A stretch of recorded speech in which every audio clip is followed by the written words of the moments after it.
छिनेंद्र हमारे सामने भरत क्षेत्र का चित्र दिख रहा है। यह वह क्षेत्र है जिस क्षेत्र में हम आप सब लोग रहते हैं। इस भरत क्षेत्र में 6 खंड होते हैं और ये खंड जो हैं विजयार्थ पर्वत के माध्यम से भरत क्षेत्र पहले 2 भागों में बढ़ जाता है और फिर इस विजयार्थ पर्वत की गुफा से 2 गुफाएं होती हैं इसमें। इन दोनों गुफाओं से एक से गंगा और एक से सिंधु, ये दोनों नदियां बहती हैं, निकलती हैं, जिससे पहले विजयार्थ पर्वत के द्वारा भरत क्षेत्र के 2 भाग हो जाते हैं और फिर गंगा सिंधु नदी के द्वारा उसके और भाग होकर के 6 भाग बन जाते हैं। इन 6 भागों में से जो नीचे का बीच का भाग दिख रहा है आर्यखंड, इसमें हम सभी लोग रहते हैं और बाकी के जो 5 खंड हैं वे मिलेक्ष खंड हैं। मिलेक्ष खंड वे होते हैं, मिलेक्ष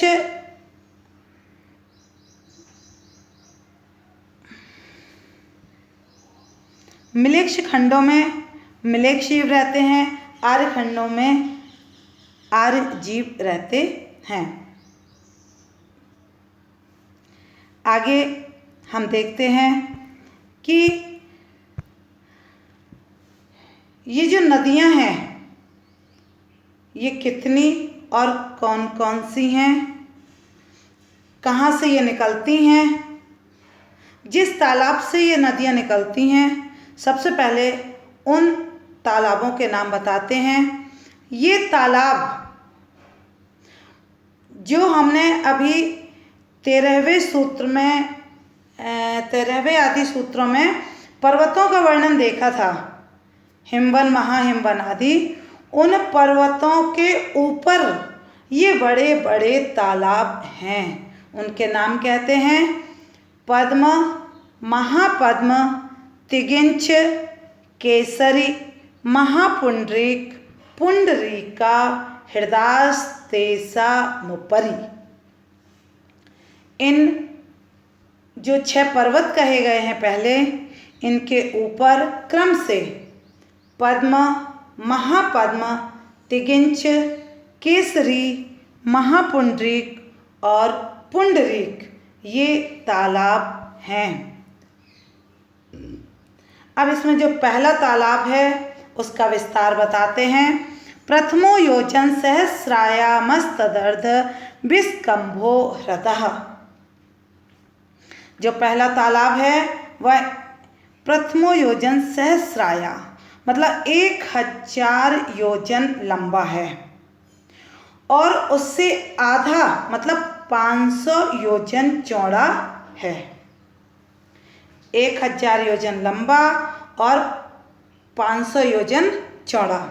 अब इसकी गहराई कहते हैं 10 योजनावगाह।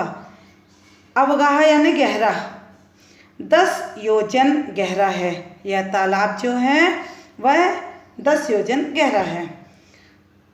1000 योजन लंबा, 500 योजन चौड़ा और 10 योजन गहरा यह पद्म सरोवर है।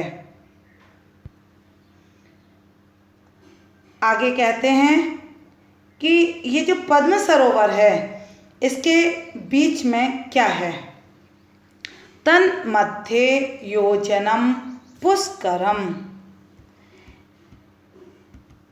पद्म सरोवर के बीचों बीच 1 योजन का कमल है। छोटा मोटा कमल नहीं है, 1 योजन का कमल है और यह कमल भी जो है वह एक टापू के जैसा है।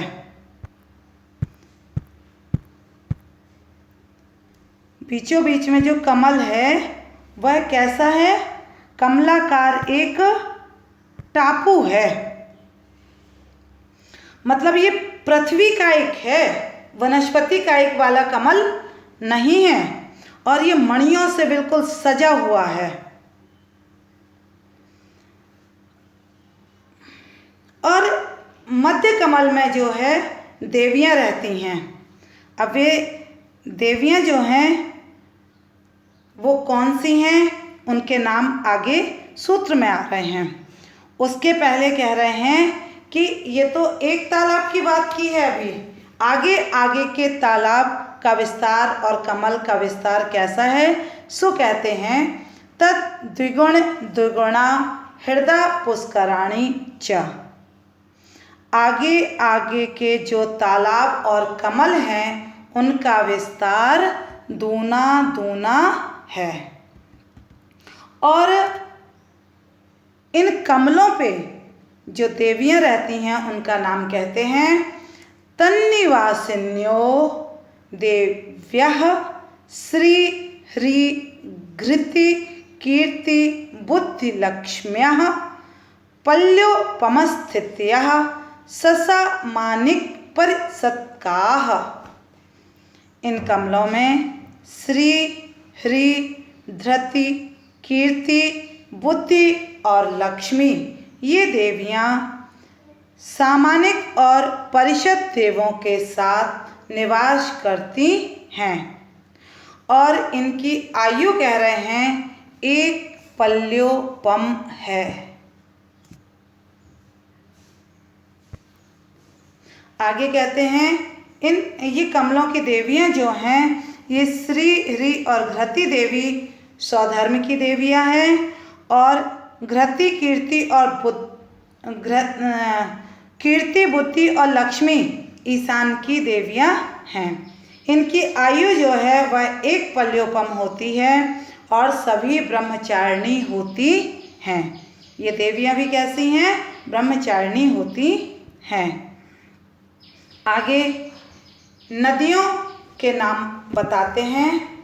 गंगा सिंधु रोहित रोहितास्या हरित हरिकांता शीता शीतोदा नारी नरकांता स्वर्ण रूपकूला रक्ता रक्तोदाह सरितस्तन मध्यगाह।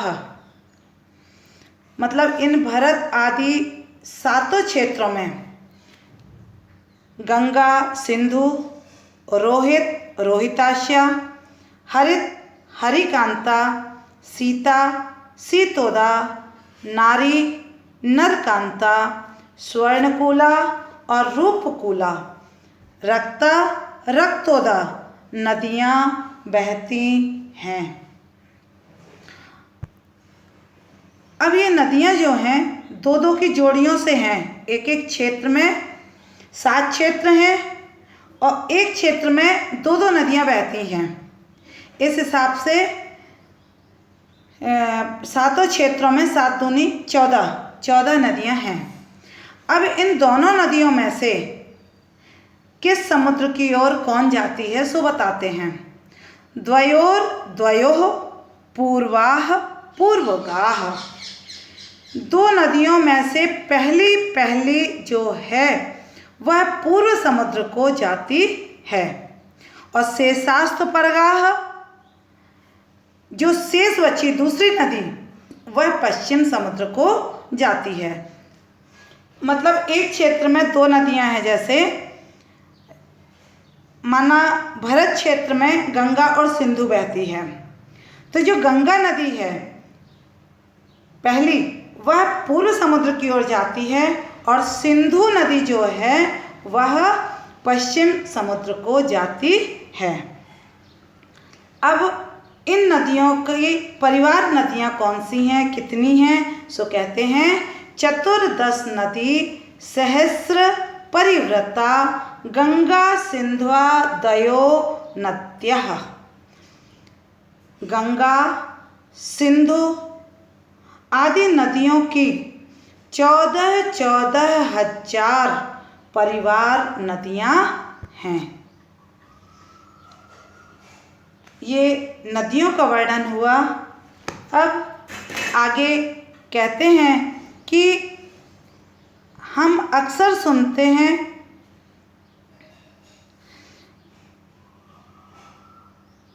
ये नदियाँ जो हैं, इसका चित्र आपको दिखाया जा रहा है कि पर्वत के सरोवरों से, तोरण द्वारों से निकलकर गौमुख से ये नदियाँ नीचे गिर रही हैं।